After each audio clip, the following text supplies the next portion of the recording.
18 से 19 साल हो गए हैं। इतने एक्सपीरियंस है मेरे को इंजेक्शन लगाने के, तो भाई मेरे हिसाब से मेरे अनुसार कोई भूल नहीं हुई है। इस वक्त मेरे साथ वो नर्सिंग ऑफिसर देवी सिंह राजपुरोहित है जिन्होंने साध्वी प्रेम बैसा को आखिरी मर्तबा इलाज दिया, इंजेक्शन लगाया, जिसके बाद उनके पिता आरोप लगा रहे हैं कि उसी से उनकी तबीयत बिगड़ी। बातचीत करेंगे। देवी सिंह राजपुरोहित साहब, कौन सा इंजेक्शन आपने दिया जिसको लेकर इतना बवाल हो रहा है? उनके पिता कह रहे हैं कि उसी की वजह से उनकी तबीयत बिगड़ी है। नहीं, मैंने तो उनके डॉक्टर के पहले प्रिस्क्रिप्शन था, उसी के ना इंजेक्शन लगाया था। मेरा काम नर्सिंग से जुड़ा सेवा काम है, जिसको भी ज़रूरत होती है तो मेरे को बुलाते हैं, तो मैं गया था वहाँ पे। और उस दिन भी उन्होंने फ़ोन किया मेरे को कि आप आओ, इंजेक्शन लगाना है। 2 बार कॉल आया था मेरे पास, मैं गया था। जो पुराना उनके प्रिस्क्रिप्शन इंजेक्शन था वो इंजेक्शन लगाया था मैंने। और जो आरोप है वो मेरे पे गलत है। बाकी मुझे भगवान पर, कानून व्यवस्था पर और न्याय प्रणाली पर पूरा भरोसा है। मैं इसमें से बेदाग होके निकलूंगा। आपको जब फोन किया गया था इलाज के लिए, किसने फोन किया था और आपने वहां पहुंच के कौन से इंजेक्शन लगाए थे? मतलब इनके पिताजी श्री वीरमनाथ जी ने फ़ोन किया था। पहले भी वही फ़ोन करते थे जब भी तबीयत खराब होती थी। तो उस दिन भी मेरे पास 2 बार फ़ोन आए थे और मैं गया था और उन्होंने कहा इंजेक्शन लगाना है। तबीयत मेरे को फ़ोन पे बताई थी, तो मेरे पास पुराने प्रिस्क्रिप्शन के हिसाब से इंजेक्शन थे। तो इंजेक्शन थे वो उनके प्रिस्क्रिप्शन के हिसाब से, जो इंजेक्शन थे वो मैंने लगा दिया उनको। एक तो डेक्सोना लगाया था आपने, हाँ, और दूसरा इंजेक्शन कौन सा था? प्रिस्क्रिप्शन था, डायनापर इंजेक्शन था, वो लगाया था मैंने। अच्छा, तो उसके बाद से कब आपके पास फोन आया वापस से कि उनकी तबीयत बिगड़ गई है? लगभग 20 से 25 मिनट बाद फ़ोन आया था, और रास्ते में कि हम जा रहे हैं हॉस्पिटल। अच्छा, वो हॉस्पिटल के रास्ते में थे तभी आपको फोन किया। और क्या बोला वीरमनाथ जी ने? कुछ नहीं बोला कि अभी तबीयत थोड़ी ज़्यादा गड़बड़ हो गई है उनकी। तो मैंने कहा भाई वो क्या, हम हॉस्पिटल लेके जा रहे हैं। मैं ठीक है, हॉस्पिटल लेके जाओ। उस घटना से पहले भी आपने कभी इंजेक्शन लगाया था प्रेम भाई साहब? इंजेक्शन लगाए थे, यही इंजेक्शन लगाए थे। उनके कोई डॉक्टर की पर्ची थी, उसके हिसाब से। या मथुरा दास माथुर अस्पताल में आप नर्सिंग ऑफिसर हैं, क्या क्या काम करते हैं? नहीं, यहाँ देखो, नर्सिंग ऑफिसर के जो सारे काम है, अपने इंजेक्शन लगाने हैं और करने हैं, सब काम करते हैं। सेवा भावी भी हैं, कोई समाज इंजेक्शन वगैरह लगाते हैं यहाँ पर? बिल्कुल। इंजेक्शन मेरे को इस पेशे के अंदर 18 से 19 साल हो गए हैं। मैं 2007 से इस सेवा से जुड़ा हुआ हूँ। तो इतने एक्सपीरियंस है मेरे को इंजेक्शन लगाने के, तो भाई मेरे हिसाब से मेरे अनुसार कोई भूल नहीं हुई है। आपकी शिक्षा क्या हुई है? मैंने नर्सिंग का जो डिप्लोमा होता है, जीएनएम, वो किया हुआ है। 2007 में पास आउट हूँ मैं। जीएनएम का डिप्लोमाधारी क्या किसी को इंजेक्शन लगाने के लिए सक्षम होता है? बिल्कुल सक्षम है इंजेक्शन लगाने के लिए। अच्छा, और ये बताइएगा, अब चूंकि तमाम आरोप आप पर लग रहे हैं, पुलिस ने ही पूछताछ की होगी? बिल्कुल की है सर। वो मैंने, जो उन्होंने पूछा, मैंने उनको सही जवाब दे दिए सारे। और आगे भी अगर मेरे को बुलाएंगे तो मैं जाने के लिए तैयार हूँ, कोई वो दिक्कत नहीं है। तो ये देवी सिंह राजपुरोहित हैं जिन्होंने आखिरी समय में साध्वी प्रेम बैसा का इलाज किया। इन्होंने ही इंजेक्शन लगाए थे, जिसके बाद साध्वी प्रेम बैसा के पिता वीरमनाथ जो आरोप लगा रहे हैं उनकी तबीयत बिगड़ी। लेकिन इनका कहना है कि ऐसी कोई भी बात नहीं है कि उस वजह से तबीयत बिगड़ी हो। हालांकि इनको कानून व्यवस्था पर पूरा भरोसा है कि इनको न्याय मिलेगा। जिस प्रकार से इन पर आरोप लगाए जा रहे हैं वो बिल्कुल निराधार है। साध्वी प्रेम बैसा की मौत को 1 सप्ताह बीत जाने के बाद भी इस बात का इंतजार है कि आखिर उनकी मौत का कारण क्या है। लिहाजा एसआईटी की चीफ एसीपी छवि शर्मा बातचीत के लिए मौजूद हैं। मैम, 1 सप्ताह हो गया है, कहां तक आपकी इन्वेस्टिगेशन पहुंची? क्योंकि ऑनगोइंग इन्वेस्टिगेशन है, तो कुछ अभी तक क्लू लगा है कि किस तरीके से पूरा घटनाक्रम हुआ, कौन इसके पीछे कसूरवार है?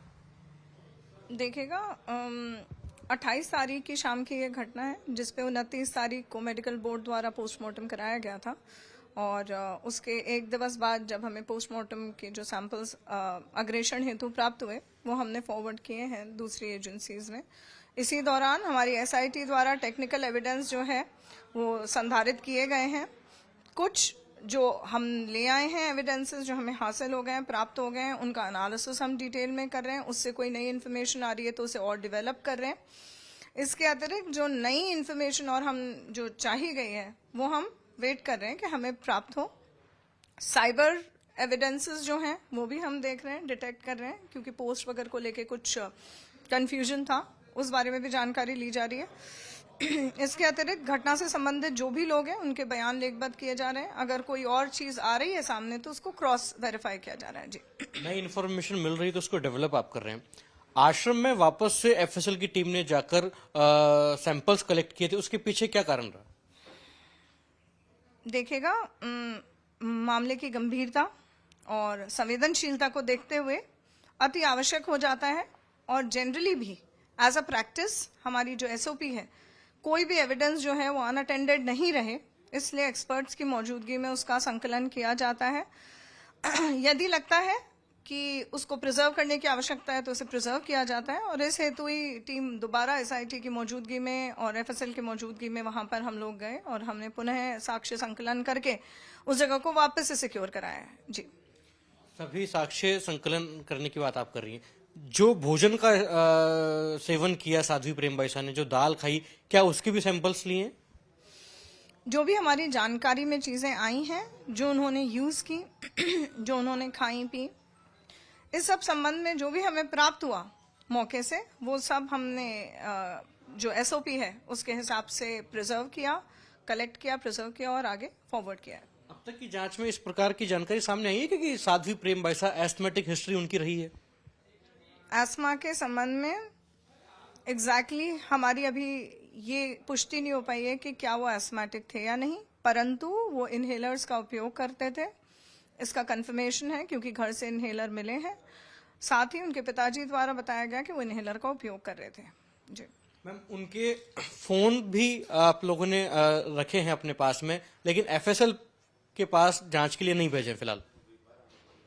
देखिएगा, फोन्स जो हैं उनसे अभी तक अनुसंधान नहीं हुआ है क्योंकि लॉ एंड ऑर्डर की स्थिति थी, तो उस समय वो फोन जो है वो चेन ऑफ कस्टडी मेंटेन करते हुए एक न्यूट्रल व्यक्ति जो एग्रीड था दोनों पार्टीज के द्वारा, उनके पास रखवाए गए और पूरा बकायदा चेन ऑफ कस्टडी मेंटेन करते हुए उन्हें जो फोन का जो ओनर है, जो ऑपरेट करते थे उस डिवाइस को, उनकी मौजूदगी में ही खुलवाया जाएगा या उनकी गार्डियनशिप में ही खुलवाया जाएगा और चेक किया जाएगा। इस प्रकार की अपुष्ट जानकारी भी मिली कि पासवर्ड्स कंफर्म नहीं हो पा रहे, इस वजह से फोन का इन्वेस्टिगेशन नहीं हो पाया। ये तथ्य बिल्कुल निराधार है। अब चूंकि इन्वेस्टिगेशन ऑनगोइंग है, आप लगातार वो जो लोग आखिरी समय में साध्वी प्रेमबाईसा के संपर्क में रहे, चाहे वो कंपाउंडर हो या उनकी फैमिली मेंबर्स हो, उनसे लगातार आप लोग तफ्तीश भी कर रहे हैं और उनको बुला भी रहे हैं। अब चूंकि एफएसएल की रिपोर्ट आने में समय लग रहा है क्योंकि इन्वेस्टिगेशन जारी है, जिन लोगों से पूछताछ हो गई है, क्या एफएसएल रिपोर्ट आने से पहले फिर से उनको बुलाएंगे? बिल्कुल, जब भी जानकारी मिलेगी, कोई नहीं या हमें लगेगा किसी के बयानों की आवश्यकता है, किसी से जानकारी प्राप्त करने की आवश्यकता है, उन्हें बुलाया जाएगा, कंफर्म किया जाएगा। मीनवाइल जब तक एफएसएल की रिपोर्ट नहीं आती, मेडिकल बोर्ड की फाइनल ओपिनियन नहीं आती, इन्वेस्टिगेशन जो है वो बहुत गहनता से सभी पहलुओं पे हम कंटिन्यू कर रहे हैं। ऐसा नहीं है कि इन्वेस्टिगेशन कहीं पे भी रुका है, उसके अभाव में इन्वेस्टिगेशन ऑनगोइंग है और हर चीज को हम वेरीफाई दूसरे एंगल से कर रहे हैं। इस घटना के जो भी प्रमुख किरदार रहे हैं उनके बयान आप लगातार ले रहे हैं, उनके बयान कॉन्ट्राडिक्टरी आपको लग रहे हैं? ऐसा लग रहा है कि कुछ चीज छुपाई जा रही है या फिर बयान बार बार बदले जा रहे हैं? अब तक ऐसी कोई चीज सामने नहीं आई है। और रविवार को जब आश्रम दोबारा एफएसएल की टीम के साथ गए थे तो ऐसा प्रतीत हुआ कि वहां पर कुछ सबूत मिटाने का प्रयास हुआ है या फिर क्लीनिंग की प्रोसेस की गई है? ऐसी कोई भी चीज अभी तक प्रतीत नहीं होती। एसआईटी चीफ एसीपी छवि शर्मा जो कह रही हैं कि इन्वेस्टिगेशन ऑनगोइंग है और जल्द इस मामले का पटाक्षेप हो, इसके लिए लगातार गहनता से जांच जारी है।